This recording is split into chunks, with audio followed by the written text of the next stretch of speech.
The Crystal Cave by Mary Stewart. Book 5, The Coming of the Bear, 10. There was just enough light to see the way.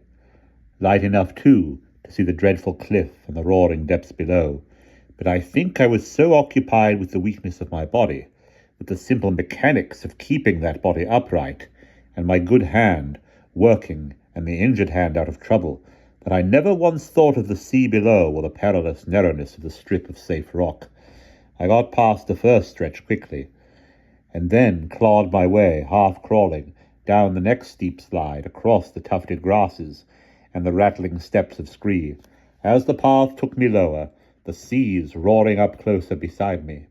The seas came roaring up closer beside me, till I felt the spray of the big waves salt with the salt blood on my face.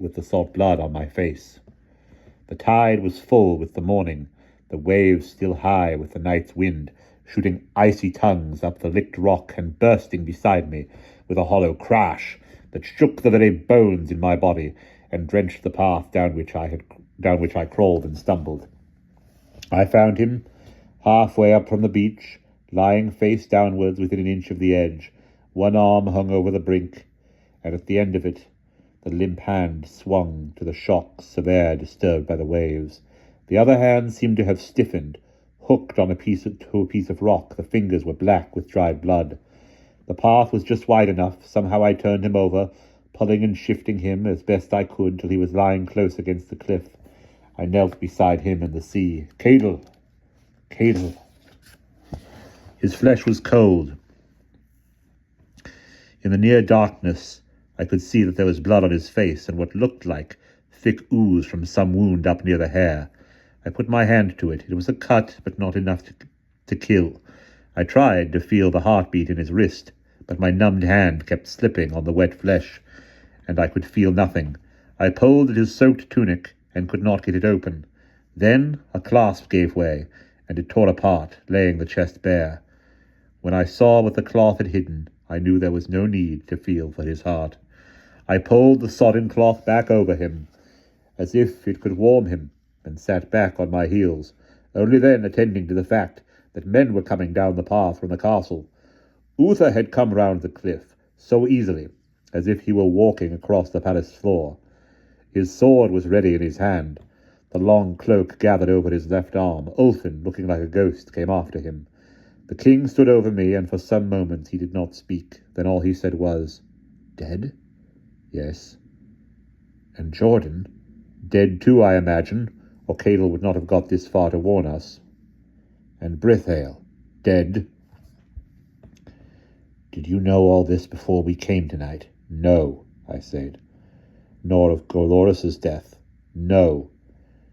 "If you were a prophet as you claim to be, you would have known." His voice was thin and bitter. I looked up.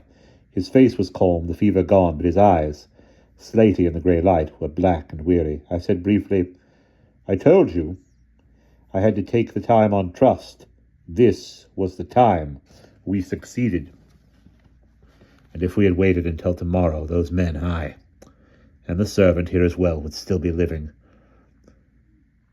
And Gorlois, dead, and his lady a widow, and mine to claim without these deaths and whisperings. But tomorrow you would have begotten a different child." "A legitimate child," he said swiftly. "Not a bastard such as we have made between us tonight. And by the head of Mithras, do you truly think my name and hers can withstand this night's work? Even if we marry within the week, you know what men will say, that I am Gorlois's murderer. And there are men who will go on believing that she was in truth pregnant by him as she told them, and that the child is his. They will not say this. There is not a man who will doubt that he is yours, Uther, and right-wise king born of all Britain." He made a short sound, not a laugh, but it held both amusement and contempt. "Do you think I shall ever listen to you again? I see now what your magic is. This power you talk of, it is nothing but human trickery, an attempt at statecraft, which my brother taught you to like and play for, and to believe was your mystery. It is trickery to promise men what they desire, to let them think you have the power to give it, but to keep the price secret, and then leave them to pay. It is God who keeps the prize secret, Uther, not I. God? What God? I have heard you speak of so many gods. If you mean Mithras. Mithras, Apollo, Arthur, Christ, call him what you will, I said. What does it matter what men call the light? It is the same light, and men must live by it or die.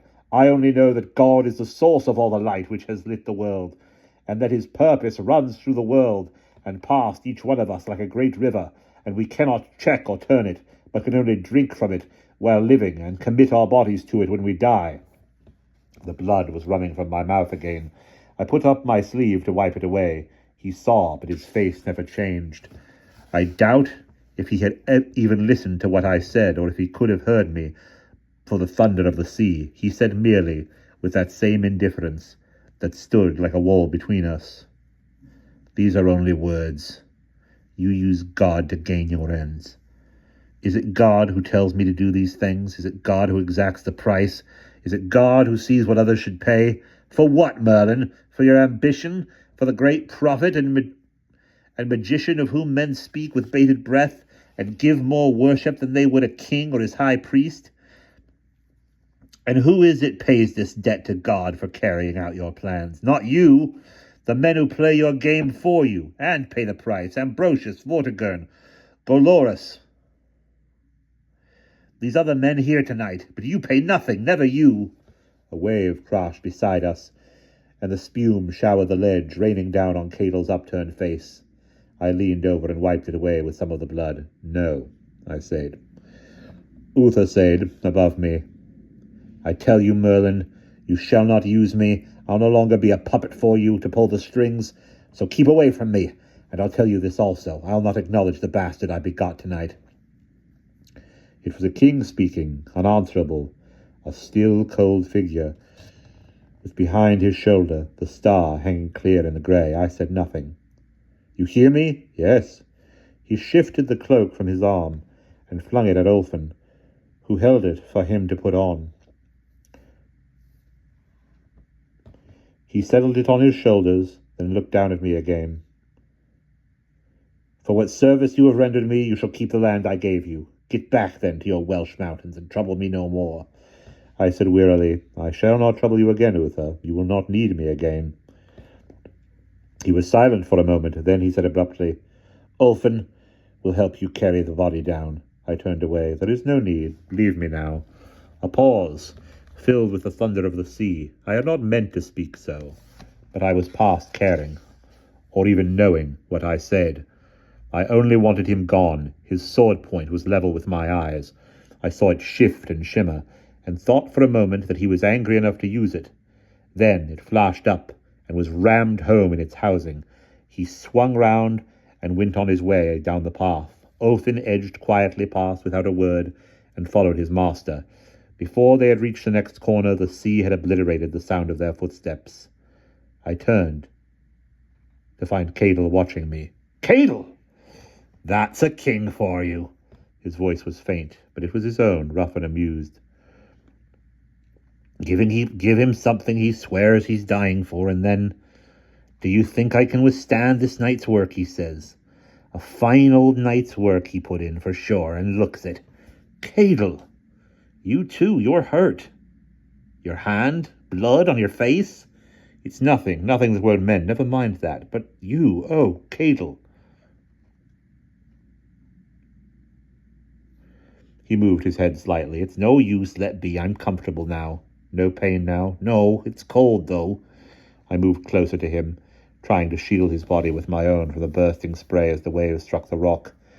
I took his hand in my own good one. I could not chafe it, but pulled my tunic open and held it there. "I'm afraid I lost my cloak," I said. "Jordan's dead, then?" "Yes." He waited for a moment. What happened up yonder?" "It all went as we had planned. But Gorlois attacked out of Dimaliok and got himself killed.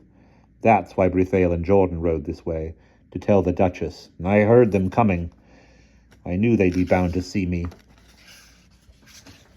And the horses. I had to stop them giving the alarm while the king was still." He paused for breath. Don't trouble, I said. It's done with, and all's well. He took no notice. His voice was the merest whisper now, but clear and thin. I heard every word through the raging of the sea. So I mounted and rode up a bit of the way to meet them, the other side of the water. Then when they came level, I jumped the stream and tried to stop them. He waited for a moment, but Brithale, that's a fighter now, quick as a snake, never hesitated, sword straight into me, and then rode over me, left me for Jordan to finish. His mistake. His cheek muscles moved slightly. It was a smile. After a while he asked, did he see the horses after all? No, Rafe was at the gate when he came, and Brithale just asked if anyone had been up to the castle, because he'd met a horseman below. When Rafe said no, he accepted it. We let him in, and then killed him. Uther. It was an assumption, not a question. His eyes were closed. No, Uther was still with the Duchess. I couldn't risk Brithale taking him unarmed. He would have killed her, too. The eyes flared open, momentarily clear and startled. You? Come, Cadle, you hardly flatter me. I gave him a grin. Though I'd have done you no credit. I'm afraid it was a very dirty fight. The king wouldn't even know the rules. I invented them as I went along. This time it really was a smile. Merlin. Little Merlin that couldn't even sit a horse. You killed me. The tide must be on the turn. The next wave that thundered up sent only the finest spray, which fell on my shoulders like mist. I said, I have killed you, Cadle. The gods, he said, and drew a great sighing breath. I knew what that meant. He was running out of time.